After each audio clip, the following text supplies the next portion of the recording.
Hai teman-teman Workaholic Class. Kali ini saya akan membahas mengenai bagaimana sih penulis e-book itu bisa juga tetap bekerja dan berbisnis. Karena saya sering sekali bilang bahwa jangan hanya mengejar passion. Apalagi kalau kamu masih punya tanggungan, kamu juga butuh membayar cicilan atau membayar beberapa kebutuhan yang harus kamu prioritaskan.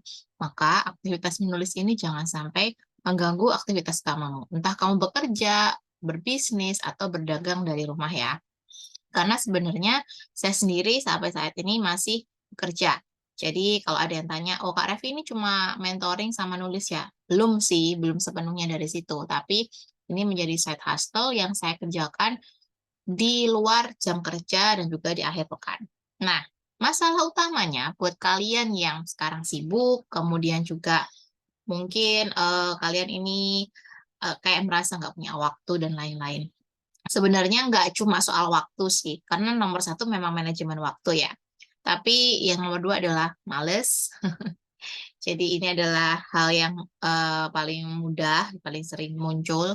Kemudian yang ketiga adalah kalian terlalu perfeksionis. Kalian sudah merasa bahwa sebenarnya kalian udah punya manajemen waktu, udah nggak males. Tapi ternyata di nomor tiga, kalian terlalu perfeksionis. Akhirnya nggak selesai-selesai itu tulisan.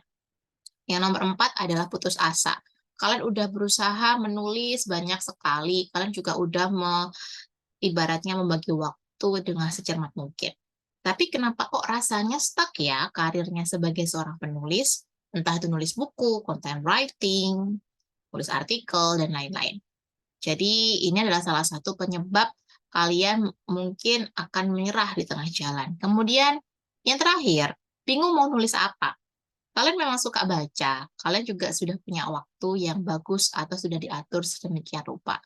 Atau mungkin kalian udah punya blog, tapi bingung akhirnya mau nulis apa. Nah, ini adalah salah satu permasalahan yang muncul ketika kalian sudah menjadi seorang penulis.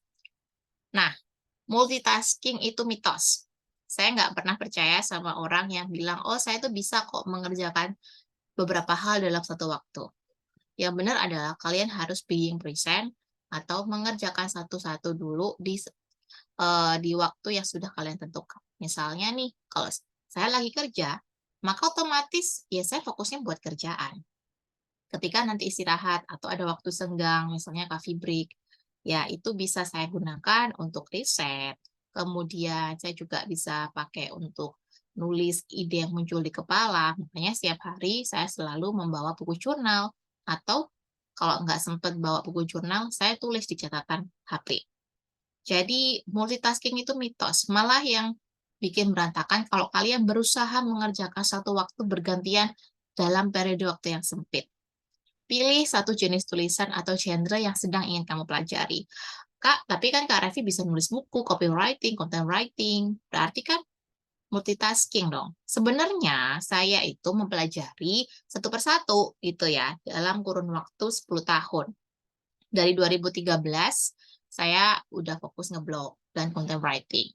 Jadi di situ saya fokusnya.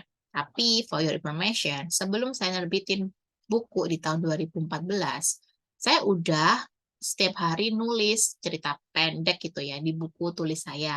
Dan juga artikel-artikel yang saya tulis di buku diary. Semuanya adalah versi dari ide-ide yang muncul di kepala saya. Walaupun waktu itu saya belum punya komputer, waktu masih SD hingga SMA. Jadi, setiap hari saya tetap membiasakan diri menulis. Dan juga, saya juga menjuarai beberapa lomba storytelling waktu SD. Ketika SMP, saya memenangkan lomba menulis review film.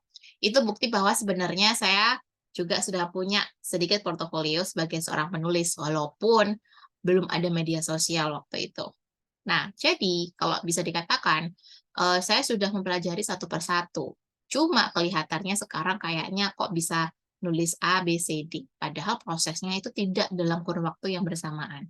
Saya belajar nulis artikel dulu, ngeblog, hingga akhirnya novel. Nah, dari novel itu saya belajar lagi, hingga akhirnya saya memenangkan lomba, lolos seleksi, dan lain-lain. Berlanjut ke copywriting di tahun 2019, 2018 akhir ya, dan 2019 awal, saya belajar lebih serius hingga mendapatkan klien. Dan berlanjut ke menjadi writing coach atau mentor untuk kelas-kelas menulis. Jadi, semuanya tidak saya kerjakan dalam waktu yang bersamaan. Bagi saya, ketika mencoba banyak hal dalam kurun waktu yang sempit dan secara bersama-sama, hasilnya nggak akan maksimal. Fokus dan energi saya jadi berantakan gitu ya. Jadi sebaiknya teman-teman kalau emang punya multiple interest atau minat yang beragam, ambil satu dulu untuk fokus dan yang lain jadi entertainment aja. Misalnya nih, kapan hari ada yang tanya, loh Kak Revi kan juga suka nulis review di Twitter, kenapa nggak diseriusin aja di blog? Karena kan nulis review-review film, apalagi soal drakor itu kan rame tuh buat traffic blog. Saya bilang bahwa saya nulis review di thread Twitter itu sebenarnya buat hiburan aja gitu. Nggak mau saya bisnisin, apa tahu Twitternya mau saya jadikan centang biru. Karena sekarang kan kita Twitter X ini sama Elon Musk sudah bisa kita beli dengan subscribe bayar bulanan. Jadi nggak harus dengan syarat-syarat tertentu supaya bisa dapat centang biru. Tapi bagi saya ngapain semua hal atau semua skill kepenulisan harus saya jadikan duit gitu. Malah nanti nggak ada hiburannya. Fokus di content writing, copywriting, dan coaching. Selain itu menulis buku. Nah, untuk nulis-nulis soal story, nulis soal review film itu buat saya adalah hiburan. Jadi, tidak semua skill saya monetizing. Selain itu, saya juga pernah burn out ketika saya yang Kak. Jadi waktu itu saya pengen banget gitu ya mendapatkan job di menulisnya, kemudian saya ambil job-job artikel.